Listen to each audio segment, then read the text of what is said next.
বৃদ্ধা মহিলা এটা বললেন। যুবতী মেয়ে উত্তরে বলে, মা আপনি জানেন না আমিরুল মুমিনিন খলিফাতুল মুসলিমিন ওমরে ফারুক দুধে পানি মিশানোকে দণ্ডনীয় অপরাধ বলে ঘোষণা দিয়েছে, জানেন না? এবার বৃদ্ধা মহিলা বলে, আরে পাগলি, এই ভোর রাতে আমিরুল মুমিনিন ওমরে ফারুক আসবে কোত্থেকে?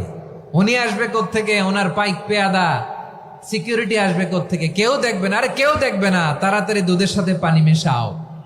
এই কথা যখন মা বলেছে, যুবতী মেয়েটা চমৎকার একটা উত্তর দিয়েছে।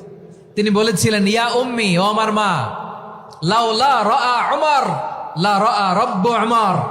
ও আমার প্রিয়তমা মা, আপনি ঠিকই বলেছেন, গভীর রাতে ওটের দুধে পানি মিশালে ওমর দেখবে না, কিন্তু মা খেয়াল রাখবেন, ওমর যদি নাও দেখে, ওমরের রব কিন্তু দেখে। চিল্লায় বলেন ঠিক কিনা? দিস ইজ কল্ড তাকওয়া। লাউলা রাআ উমরু লা রাআ রব্বু উমর।